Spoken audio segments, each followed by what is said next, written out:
live up to the calling that he has given each one of us. My word to each other is God is love. What greater love? What greater love? What greater love than anybody than what God have already done? When Jesus went to the cross, and after, what was the last thing he said? He said this, what? Finished. That means nothing else have to be done. It's already done. All he asking us in our short span on this earth, regardless to our age, let love be your focus. As Jesus is in your heart. Let love be your focus as Jesus is in your heart. Because if he's not in your heart, you cannot let love be your focus. That means I had to die to myself. My self-will, my self-desire, my self-determination. And I have to say, Lord, I surrender. Not my will, but thy will be done. And once we get to this place, and Jesus truly is in our soul, now, and only then, can we step out in faith and achieve the task, the goal, the purpose that God has called us to. Because he said that, Sister Sarah, you're light. That smile, you always smile. Every time I see you smile, it's good. But you don't realize just that smile is enough to cheer somebody up. It's not all the time, y'all, what we say. But what we do. Because love is action. Everything about love is action. Even when you might not agree, we could disagree without what? Disagreeing. That means I might not see it now, Pastor, but you keep teaching it. Amen. And most of all, you walk in it. And watch how God all of a sudden is like a light bulb. How many of us have had a light bulb just seem like go off in our head? And all of you say, Lord, I can see you now. I can see God more clear now than I ever have in my life. And the things that he's calling us to do. I'm not crying, but my spirit is weeping. My spirit is weeping. When your spirit weeps, your eyes drop tears. And that is what Jesus says he's doing today for us. He's weeping because he wants us to get to work, get to work, get to work. There's so much to be done. And there's no longer can we give an excuse for why we refuse to do what God has called us to do. God called me to be a teacher. I hope I give it my all. I give it my all because I live for him. I try to every day. We all err, y'all. We all have weakness.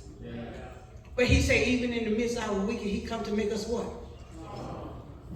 Because it's not about me. We know when he comes to make us strong because now you've been removed. And when you remove self, then God what? He elevates. I don't wear hats. I told Sister Rosemary, I said, God told me, go in the closet and get one of my mama hats. Sister Arlene, I got one that had a little one.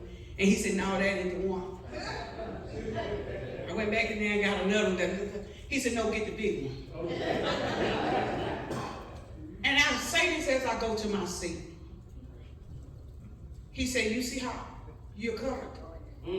He said, remind my children that's the way they've been covered in love.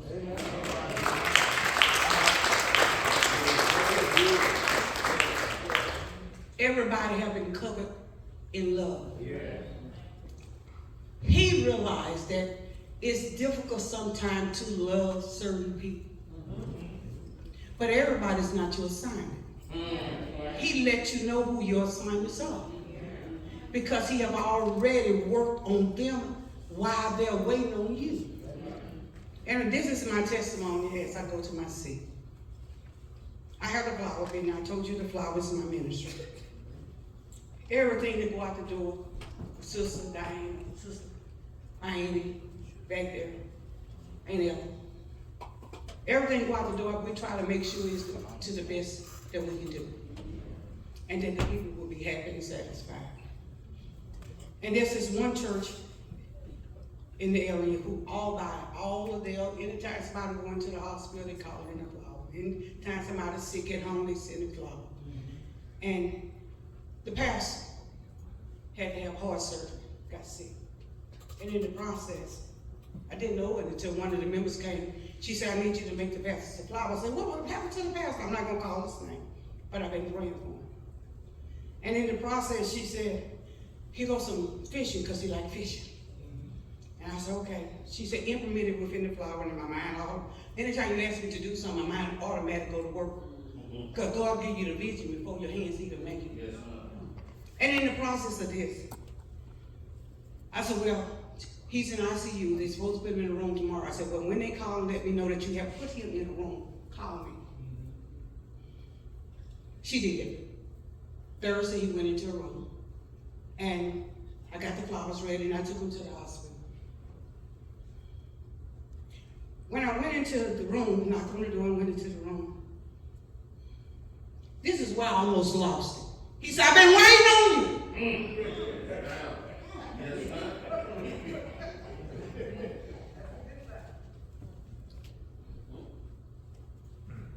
And I looked. I said, I'm like, waiting on me? What they say? Wait on me?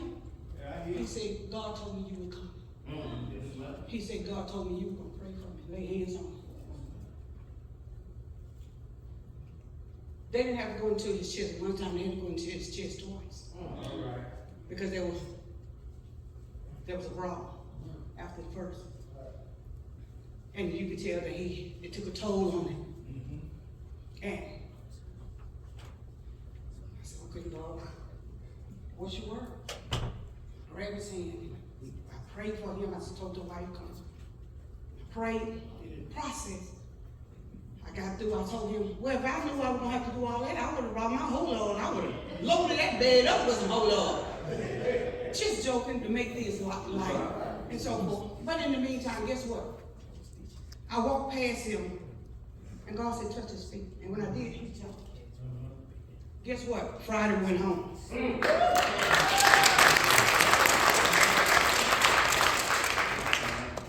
We never know how God is going to use us. He said we have according to our what? Faith. We have according to our what? Faith. We have according to our what? Faith. If I don't believe, he said when they're sick, he said call for the what? Here's a man who's much older than me, but he see me as an elder.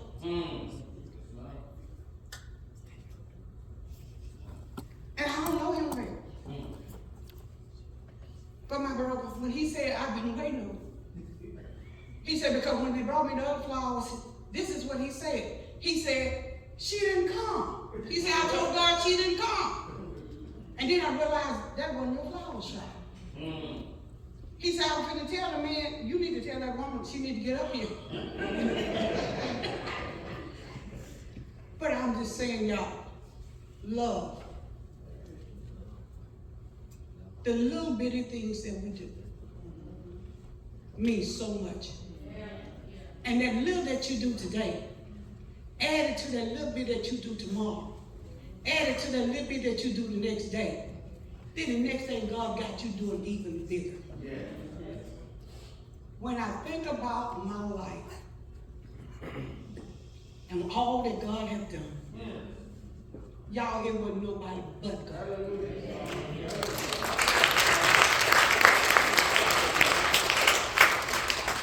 This is my testimony, but everybody in here got a testimony. We all his witnesses. It's time for us to open our mouth and let the love of God flow from us, because everybody in here been given a gift and it's needed. These babies got to be trained and developed and encouraged. School finna start. We need to be having all kinds of things to get our children's mind back where they need to be. and encourage these parents.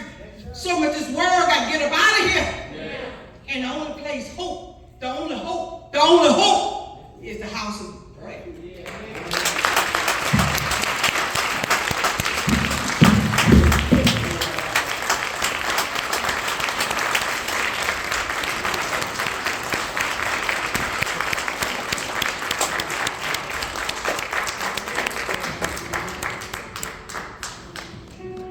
You have heard the word. Let me say it again. You have heard the word.